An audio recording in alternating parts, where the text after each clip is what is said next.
Disregarding the crudely exaggerated features and the sentimental script, it is the subtlety of the expression and smooth action that won major awards for this complex shot of an aging entertainer. Carl Rosendahl. It's a beautiful piece. It's got a great character in it. It tells a story. It's emotional. It makes you relate to the person on the screen. For 27 years, 6 nights a week. It's tough being an entertainer. Seems I'm not in anymore. I was the best, the craziest. And now, well, it's dust to dust and somebody new comes along. I remember when everyone came to see Tony the Peltry. Nights were always too short. The ladies and I got along great. One look was all it took. It is with short, formidably expensive sequences like this that designers are groping towards reproducing the perfect synthetic human film star.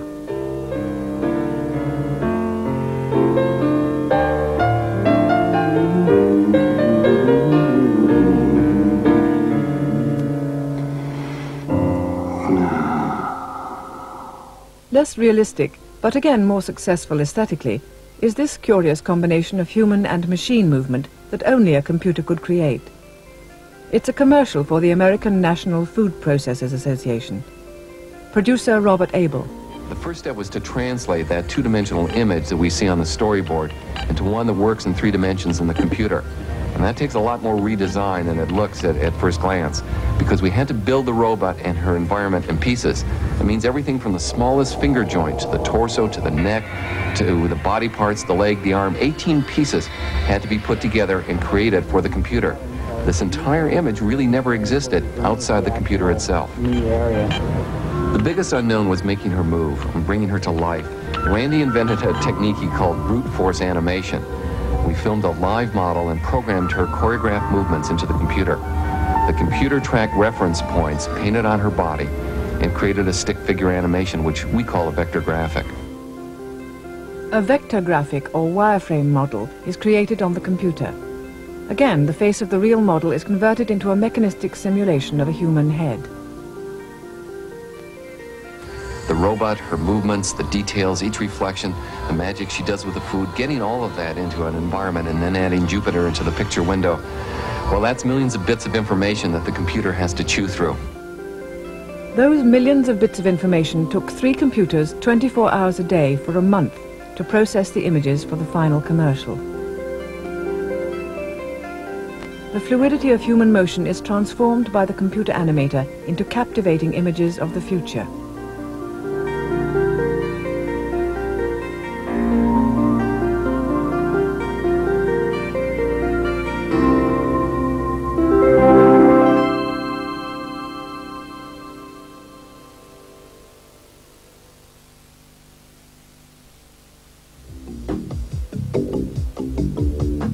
After sport, television advertising is the obvious home for much of what computers can achieve.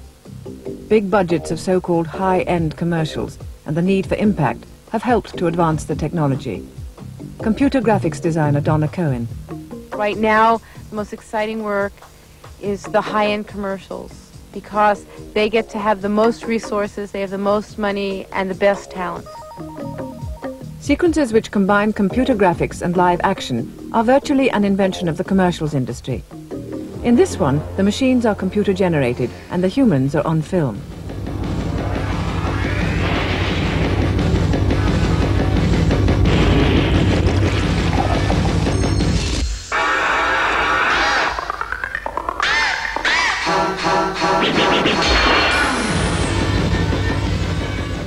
At Cranston Surrey in Ohio, a TV commercial is prepared like this.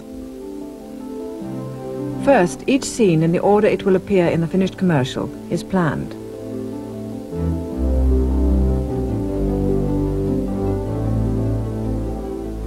Once again, the animator has to use real spectacles as a model for the computer.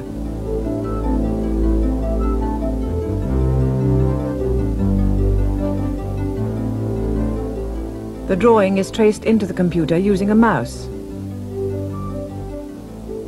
The computer produces a three-dimensional model from the drawing. Again, the wireframe model can be moved easily.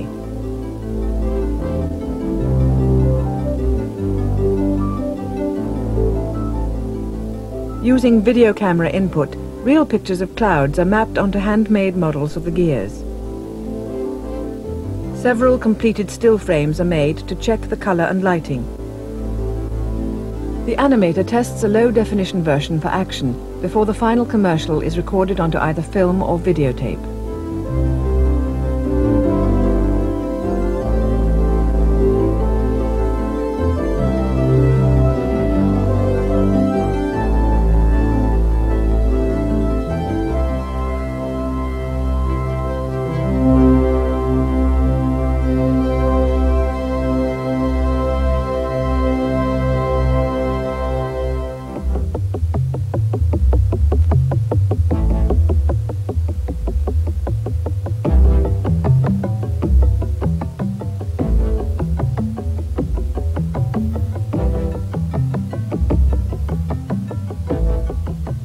Perhaps appropriately, the mathematical clarity of computer graphics is best applied to charts, symbols and flowcharts.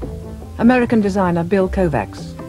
I think in 5 years, any self-respecting departmental head, when he goes in to make a presentation to the board at a Fortune 500 company, will be embarrassed if he doesn't have moving graphics to show. In the US, corporate communications have become dependent on computer graphics. Historically, business graphics have evolved from the needs of companies to display numerical data.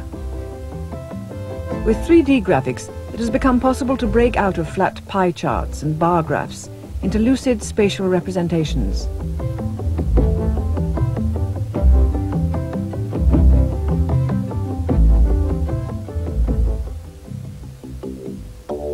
Computer graphics are invaluable in the design of products. For this hairdryer, transparency allows the industrial designer to show how components work together and how they could look in finished form before being built. Or the flow of paper in a photocopier, or hot and cold water in a dishwasher. Or to expose the complex design of anti-lock brakes on a new car.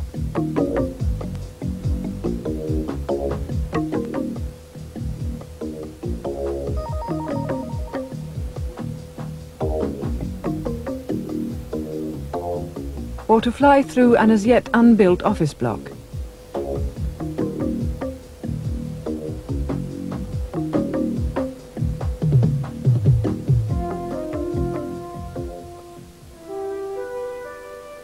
But it is in medicine that the most immediate human benefits can be seen. This is a simple but effective educational representation of the physics of sight.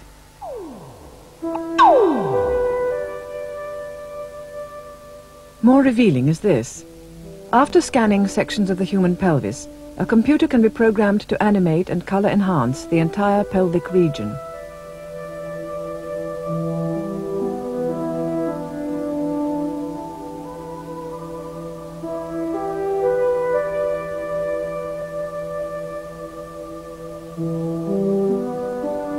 While at the Pacific Presbyterian Medical Center in San Francisco, computer graphics is used in reconstructive surgery. The operation is actually planned using the computer, and a visual simulation of the surgical outcome is previewed. The computer information is used to machine molds for the production of artificial bone implants. The result is improved surgical accuracy, better preoperative planning, and perhaps shorter and safer surgery.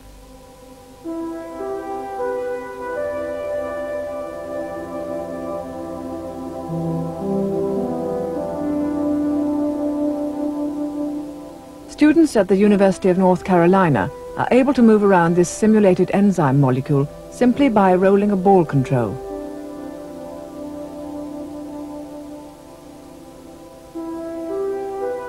And this is a simulation of DNA. Researcher Nelson Max.